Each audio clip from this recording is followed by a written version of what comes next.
Hello friends, welcome to civis GS academy. आज हम पढ़ेंगे human environment interactions the tropical and the sub tropical regions which is chapter 8 of class 7th NCERT geography book. इसमें हम पढ़ेंगे tropical regions में life in the Amazon basin, and in this topic will discuss location where this tropical region is situated. Okay, then countries in the Amazon basin, Amazon basin में कौन कौन से countries आते हैं, अमेजन बेसिन का climate हम इसमें जानेंगे। देन द रेन फॉरेस्ट के बारे में पढ़ेंगे जो कि बहुत इंपॉर्टेंट है एग्जामिनेशन पॉइंट ऑफ व्यू से। People in the rain forest, जो लोग वहाँ रहते हैं उनकी लाइफ के बारे में जानेंगे। Slash and burn agriculture which is practice in Amazon basin, उसके बारे में पढ़ेंगे। And recent developments in Amazon basin. Then सब ट्रॉपिकल रीजन्स में हम इंडिया में पढ़ेंगे उसको, that is life in the Ganga Brahmaputra basin. Okay, then location of subtropical region, उसकी लोकेशन कहाँ है सब ट्रॉपिकल रीजन की, main features of the basin, factors affecting population density of the Ganga Brahmaputra basin, agriculture and vegetation in Ganga Brahmaputra basin, वहाँ के fauna के बारे में जानेंगे, यानी पशु पक्षियों के बारे में जानेंगे। And important cities located in this Ganga Brahmaputra basin. Okay, chapter बहुत इंटरेस्टिंग है, बहुत इंपॉर्टेंट है एग्जामिनेशन पॉइंट ऑफ व्यू से। So let us start the topic. Life in Amazon basin, Amazon basin में जीवन। Where Amazon basin is situated, Amazon basin कहाँ है आपको पता ही होगा, ये साउथ अमेरिका में है। Okay, the tropical region lies very close to the equator between 10 degree north and 10 degree south. This point is very important from examination point of view.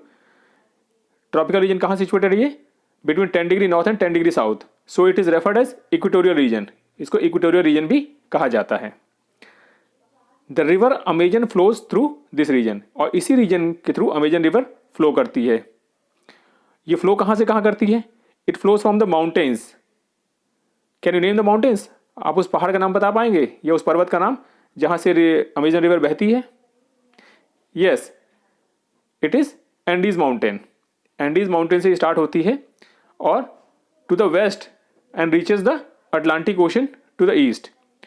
Andes mountain जो कि साउथ अमेरिका के west में situated है, वहाँ से start होती है और ये Atlantic ocean which is situated to the east of south America, वहाँ जाके गिरती है ये।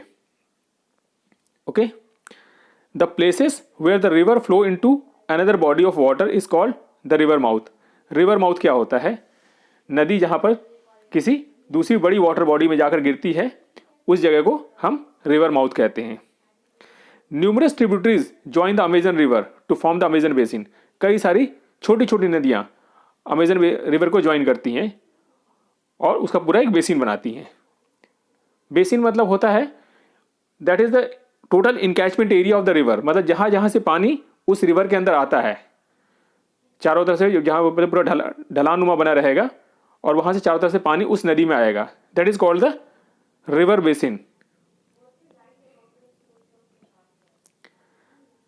Now the river basin drains portion of Brazil, this point very important. Amazon river basin में कौन कौन से देश का पानी आता है या देश की नदियाँ आती हैं? So the river basin drains portion of the Brazil, parts of Peru, Bolivia, Ecuador, Colombia and small part of Venezuela. So how many countries? 1, 2, 3, 4, 5, 6. And total 6 countries. Okay. Name the countries of the basin through which equator passes. आप basin के उन countries का नाम बताइए जहाँ से equator पास करती है। Please right this in comment section. Comment section को हमको बताइए जल्दी से कि इक्वेटर कहाँ से पास होती है, अमेजन बेसिन के किन देशों से। हम देख लेते हैं अमेजन बेसिन को। See, this is Amazon basin. Amazon basin में ये देखेंगे आप यहाँ पे, this is the mouth of Amazon basin, it drains into Atlantic Ocean. Okay, यहाँ पर आपका एंडीज पर्वत है पूरा इधर पीछे, और इसकी कई सारी ट्रिब्यूटरीज हैं। See, here it is Madeira river, is the Xingu River, and that is the main Amazon river here. Okay, so this is the total Amazon basin.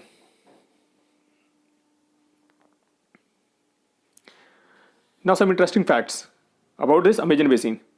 Do you know when Spanish explorer discovered the Amazon river, they were attacked by a group of local tribes wearing headgears and grass skirts.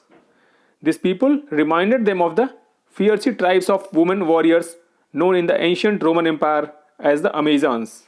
Hence the name Amazon. इस Amazon का नदी का नाम Amazon क्यों पड़ा कि जब Spanish यहाँ पर एक्सप्लोरर आए थे अमेजन रिवर की खोज के लिए तो उनको वहाँ के आदिवासियों ने अटैक किया उनके ऊपर। और वो आदिवासी क्या पहने हुए थे? स्कर्ट पहने हुए थे और ऊपर एक हेड गियर लगाए हुए थे सींग नुमा। तो इनको पुराने रोमन एम्पायर्स के जो वुमेन वॉरियर्स होती थी जो कि स्कर्ट पहनती थी उनकी याद आई और उनको रोमन एम्पायर में अमेजन्स कहा जाता था और उन्हीं के नाम पे इस रिवर का नाम अमेजन पड़ गया। Tributaries, what are tributaries? These are small rivers that join the main river. छोटी नदियाँ होती हैं जो मेन रिवर को ज्वाइन करती हैं। The main river along with all it's tributaries that drain an area forms the river basin और catchment area.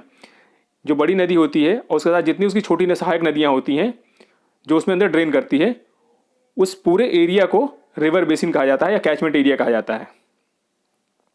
The Amazon basin is the largest river basin in the world. Amazon basin जो है सबसे बड़ा river basin है world का। और जैसा आपको पता है Amazon is the largest river of the world.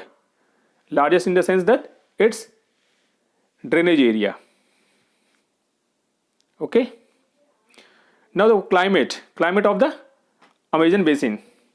The Amazon basin stretches directly on equator and is characterized by hot and wet climate throughout the year। क्योंकि अमेजन बेसिन जो है वो बिल्कुल डायरेक्टली इक्वेटर के ऊपर है जहाँ सूर्य हमेशा लंबवत रहता है। Okay, perpendicular. So it is characterised by hot and wet climate throughout the year. यहाँ पर हमेशा गर्म और ह्यूमिडिटी भरा मौसम रहता है पूरे साल भर। समझ गए आप? Both days and nights are almost equally hot and humid. दिन और रात इक्वली हॉट एंड ह्यूमिड रहते हैं और हमेशा स्किन जो है चिपचिपी रहती है। Skin feels sticky. Why? Due to humidity. Humidity की वजह से पसीना आता है और पसीने की वजह से पूरा शरीर चिपचिपा रहता है। जैसे आप देखते हो कि इंडिया में भी जुलाई अगस्त के मौसम में जब ह्यूमिडिटी बहुत ज़्यादा रहती है तो बॉडी पूरी चिपचिपी होती है। In the same way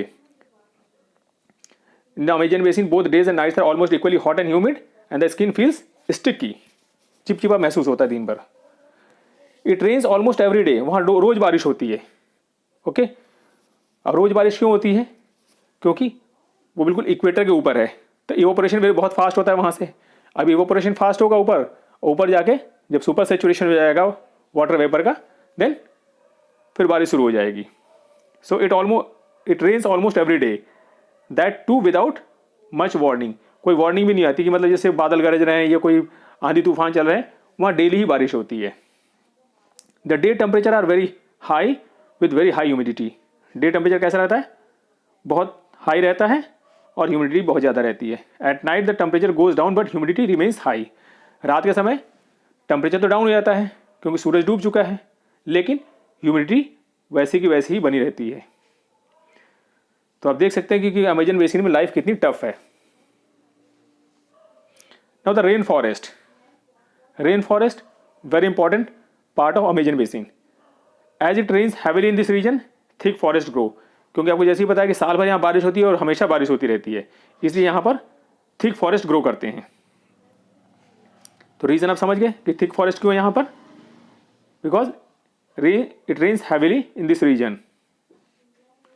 the forest are in fact so thick that dense roof created by leaves and branches does not allow the sunlight to reach the ground। Forest इतने डेंस होते हैं कि पूरा एक डेंस रूफ क्रिएट हो जाता है उनकी लीव्स के द्वारा। जो ट्रीज होते हैं उनके पत्तों के द्वारा पूरा रूफ क्रिएट हो जाता है, छत नुमा क्रिएट हो जाता है और वहां से सनलाइट नीचे पहुंच ही नहीं पाती ग्राउंड तक। So dense forest. The ground remains dark and damp. तो इससे अगर सूर्य की रोशनी नहीं पहुंच पाएगी तो ग्राउंड कैसा रहेगा? बिल्कुल डार्क एंड डैम्प रहेगा। Only shade tolerant vegetation may grow here. Orchids, bromeliads grow as plant parasites. तो जब नीचे धूप नहीं पहुंचेगी तो जो वहाँ वनस्पतियाँ वो इसे पनप नहीं पाएंगी, तो मेनली यहाँ पर shade tolerant plant vegetation grow करती है नीचे की तरफ, जो कि छाया में ग्रो कर सकती है, जैसे orchids, bromeliads grow as plant parasites. Orchids and bromeliads क्या होता है? These are some small flowering plants. Okay, orchids and bromeliads, इन दोनों का नाम ध्यान रखिएगा, एग्जाम में कई बार पूछा जाता है इनका. The rain forest is rich in fauna. लेकिन जो रेन फॉरेस्ट है यहाँ फ्यूना बहुत ज़्यादा है, यानी कि यहाँ पर जीव जंतु बहुत ज़्यादा पाए जाते हैं. Birds such as toucans, humming birds, bird of paradise with their brilliant colored plumage, oversized bill for eating make them different from the birds we commonly see in India. These birds also make loud sound in the forest. जो यहाँ पर एक मशहूर bird पाई जाती है, famous bird, that is टूकन्स. इसकी चीज़ जो चोंच होती है बहुत लंबी होती है, जो कि खाने में इसको हेल्प करती है. ओके, और ये काफ़ी शोर मचाती है, मतलब इसकी आवाज़ बहुत तेज़ होती है, जो कि अमेजन रिवर बेसिन की जो रेन फॉरेस्ट है वहाँ काफ़ी दूर तक सुनी जा सकती है इसकी आवाज़. ये देखिए, ये है टोकन्स, दिस इज टोकन्स. देखिए इसकी चोंच कितनी लंबी है, सी चोंच बहुत लंबी और खूबसूरत होती है इसकी चोंच. Okay, and this is the dense Amazon forest. ये देखिए यहाँ पे आप animals like monkey, sloth and ant eating tapirs are found here. यहाँ पे जानवर पाए जाते हैं, वो जैसे क्या होते हैं, मंकीज पाए जाते हैं, बंदर, स्लॉथ, भालू एंड एंट ईटिंग टापिर्स. ये देखिए, ये टापिर एंट ईटिंग, ये चींटियों को खाता है. एंट ईटिंग टापिर कहाँ पाए जाते हैं? अमेजन बेसिन में या रेन फॉरेस्ट में, या ट्रॉपिकल रेन फॉरेस्ट आप कह सकते हैं, वहाँ टापिर्स पाए जाते हैं. Various species of reptiles and snakes are also thrive in these jungles. बहुत सारे रेंगने वाले जानवर रेप्टाइल्स यहाँ पाए जाते हैं, जैसे crocodiles, snakes, pythons, anaconda and boa constrictors are some of the species. जो यहाँ पर रेप्टाइल्स पाए जाते हैं उनमें crocodile, snakes, pythons, anaconda and constrictors पाए जाते हैं यहाँ पे. The basin is home to thousand of species of insect. यहाँ बहुत सारे छोटे छोटे इंसेक्ट्स भी पाए जाते हैं. इतने ज़्यादा इंसेक्ट्स की वैरायटी और दुनिया के किसी जंगल में नहीं पाई जाती जितनी अमेजन रेन फॉरेस्ट में पाई जाती है. Several species of fishes including flesh eating पिराना fish is also found in reverse. जो मांस खाने वाली मछली भी यहाँ पाई जाती है. कौन सी? उसका नाम क्या है? Piranha fish. Piranha fish, see this is the name, flesh eating fish. It is found in Amazon rain forest. Okay, the basin is this extraordinary rich in the variety of life found there. तो यहाँ पर ये जो इसका basin है extra ordinary rich है, किसमें? Variety of life में, मतलब यहाँ पे जीव जंतु बहुत सारे अलग अलग वैरायटी के पाए जाते हैं. नाउ सी, वो हमने डिस्कस किया था ब्रोमेलिड्स के बारे में. What is bromeliads? Bromeliads are special plants that store water in their leaves. Animals like frogs use these pockets of water for laying their eggs. Bromeliads ऐसे जो प्लांट्स होते हैं वो अपनी पत्तियों में पानी स्टोर करते हैं. Okay, special plant that store water in their leaves. और इन्हीं जो पानी जो स्टोर करते हैं उन्हीं में वहाँ पर जो छोटे छोटे जानवर होते हैं वो अपने अंडे देते हैं, जैसे frogs. Frogs use these pockets of water for laying their eggs. Okay, now people in the rain forest. वहाँ के लोगों के बारे में जान लेते हैं, वहाँ लोग कैसे रहते हैं, क्या खाते पीते हैं. People grow most of their food in small areas after clearing some trees in forest. आपको जैसे पता ही है कि जंगल बहुत घने हैं, तो वहाँ पर क्या उगेगा? जब वहाँ ज़मीन नहीं, मिट्टी नहीं है या खेत नहीं उगाने के लिए, तो वहाँ लोग करते क्या है, कुछ जंगल एरिया को क्लियर कर देते हैं, फॉरेस्ट को काट के जंगल एरिया को क्लियर करते हैं और वहाँ पर फसलें उगाते हैं.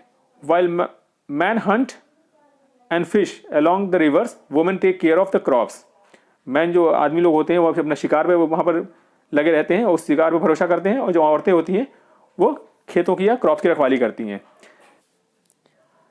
वहाँ कौन सी इंपॉर्टेंट फसलें उगाई जाती हैं? They mainly grow tapioca, pineapple and sweet potato. इनको नोट कर लीजिएगा, ध्यान से याद रखिएगा. टैपियोका, पाइनएप्पल और स्वीट पोटैटो वहाँ उगाया जाता है. The staple food is manioc. Staple food यहाँ का क्या है? Manioc, also known as cassava. Manioc यहाँ का सबसे ज़्यादा खाना जाने वाला अनाज है, जिसको कि हम कसावा भी कहते हैं। The stable food is manioc, also known as cassava, that grows under the ground like the potato. जैसे हमारे यहाँ आलू उगाया जाता है जमीन के नीचे उगता है, in the same way cassava वहाँ भी उगाया जाता है अमेजन रेन फॉरेस्ट में, और वही वहाँ का स्टेपल फूड है वहाँ के लोगों का, ये जो वहाँ जो जनजातियाँ पाई जाती हैं। They also eat queens and egg sacs, वो चींटियों का अंडों को भी खाते हैं वहाँ के लोग। Okay, cash crops like coffee, maize and cocoa are also grown. आपको तो पता है ये कोकोआ कहाँ है, मैक्सिमम ब्राज़ील में उगाया जाता है। कॉफ़ी भी ब्राज़ील की बहुत फेमस है। तो यहाँ की जो कैश क्रॉप्स हैं वो हैं coffee, maize and cocoa. The rain forest provide a lot of food for the houses. जंगल बहुत ज़्यादा है तो घर बनाने की लकड़ी आसानी से मिल जाती है।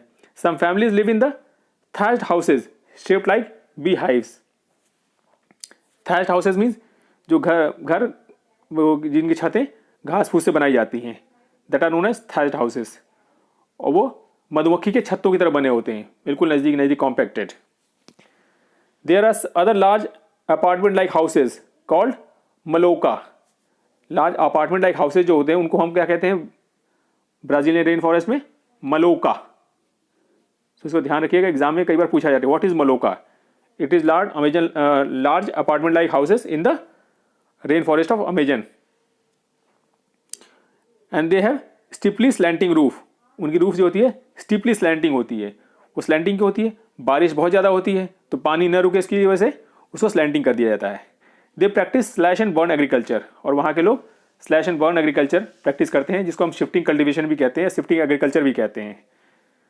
ओके, अगर आपको स्लैश एंड बर्न एग्रीकल्चर के बारे में जानना है तो उसके लिए हमने एक अलग से वीडियो बना रखी है, उसका लिंक डिस्क्रिप्शन में दिया हुआ है, आप देख लीजिएगा उसको। Now slash and burn agriculture. What is slash and burn agriculture? Slash and burn is a way of cultivating land where farmers clear a piece of land by slashing or cutting down a tree and bushes. Slash and burn agriculture में करते क्या हैं? किसान वहाँ के कुछ जंगलों को काट के साफ कर देते हैं, वहाँ की ज़मीन को क्लियर कर देते हैं। और जिन जंगलों को काटते हैं, जो पेड़ पौधों को काटते हैं, उनको करते क्या है? वहीं पे वो जला देते हैं। तो पहले स्लैश किया, देन उनको बर्न कर दिया। बर्न करने के बाद क्या होता है, जो पेड़ पौधों में जो भी न्यूट्रिएंट्स हैं वो उसी मिट्टी में मिल जाते हैं, जिससे कि सॉइल की फर्टिलिटी बढ़ जाती है। So they cut the trees and then they burn it. These are then burned which releases the nutrient in the soil. और बर्न होने के बाद वो पेड़ पौधे जो उनका न्यूट्रिएंट होता है वो सॉइल में रिलीज कर देते हैं। Now crops are grown in these cleared field for few years. यहाँ कुछ सालों तक फिर खेती होती है इन मिट्टियों में या इन खेतों में। After repeatedly using the patch of land the soil loses it's nutrient, so it is abundant. तो कंटिन्यूस खेती रहती हो काफ़ी सालों तक होती रहेगी, तो उसके बाद क्या इनकी न्यूट्रिएंट जो इन खेतों की ख़त्म हो जाएगी, उनकी फर्टिलिटी बिल्कुल कम हो जाएगी, तो उनको फिर छोड़ दिया जाता है। तो अब छोड़ दिया फिर क्या करेंगे? Then they clear another plot of land to plant. उसके बाद फिर वो दूसरी जगह शिफ्ट करते हैं, वहाँ के फिर जंगलों को काटते हैं एंड द सेम प्रोसेस उसको स्लैश एंड बर्न करते हैं। In the mean time young trees grow in the old field. In this way soil fertility is restored. People can then return to it and start cultivating it again. तो जिन plots को उन्होंने छोड़ दिया था वहाँ पर फिर छोटे छोटे पेड़ उगने शुरू हो गए, और कुछ सालों बाद वहाँ फिर से जंगल उग गए, और फिर क्या होगा, उसकी जो फर्टिलिटी है फिर से वो रिस्टोर हो जाएगी, और फिर लोग वहीं पे फिर पुरानी जगह पे शिफ्ट होके खेती करने लगेंगे। Okay, so this is slash and burn agriculture. Now life of the people in Amazon basin is slowly changing. वहाँ के लोगों का जीवन बदल रहा है धीरे धीरे। In the 1970 the trans Amazon highway made all parts of rain forest accessible. 1970 में वहाँ पर ट्रांस अमेजन हाईवे बनाया गया अमेजन रेन फॉरेस्ट में, जिससे कि अब अमेजन बेसिन के हर रेन फॉरेस्ट के हर एरिया में जाया जा सकता है। The indigenous population was pushed out from the area and forced to settle in new areas. जो वहाँ की इंडिजिनियस पॉपुलेशन थी उनको उस एरिया से बाहर निकाल के अलग अलग जगहों में सेटल किया गया, where they continue to practise their distinctive ways of farming. जहाँ पर वो अपने डिस्टिंक्टिव फार्मिंग को प्रैक्टिस कर सकते हैं। The developmental activities are leading to the gradual destruction of the biological diverse rain forest. इन डेवलपमेंटल एक्टिविटीज के वहाँ नुकसान क्या हुआ अमेजन रेन फॉरेस्ट में? इसके सबसे बड़ा नुकसान ये हुआ, it leads to the destruction of biologically diverse rain forest. मतलब जो बायोलॉजिकली डाइवर्स रेन फॉरेस्ट है, जहाँ पे अलग अलग पेड़ पौधे अलग अलग जीव जंतु पाए जाते थे, वो धीरे धीरे डिस्ट्रॉय होने लगा। It is estimated that the large area of the rainforest has been disappearing annually in the Amazon basin. तो इसकी वजह से क्या हुआ, लार्ज एरिया जो रेन फॉरेस्ट का था वो डिसअपियर हो गया, मतलब काफ़ी सारा जो आपका अमेजन रेन फॉरेस्ट का जो एरिया है वो अब खाली बैरन हो चुका है. This destruction forest has a much wider implication. इस डिस्ट्रक्शन की वजह से दिक्कत क्या हुई, the top soil is washed away as the rains fall and the lush forest turns into a barren landscape. जब आपने जंगलों को काट दिया, पेड़ पौधों को वहाँ से काट दिया, तो उसकी वजह से क्या हुआ, जो टॉप सॉइल थी वो बैरन, मतलब बिल्कुल वॉश्ड अवे हुई. बारिश तो हमेशा होती है regular through out the year, उसकी वजह से टॉप सॉइल वहाँ से वॉश आउट हो गई. और जब वॉश आउट हो गई तो वह एक तरह से बैरन लैंड बन गया. जब टॉप सॉइल सबसे ज़्यादा फर्टाइल होती है और जब वही वॉश आउट हो गई तो वो पूरा बैरन लैंड बन गया, एक तरह से बिल्कुल बंजर भूमि टाइप में.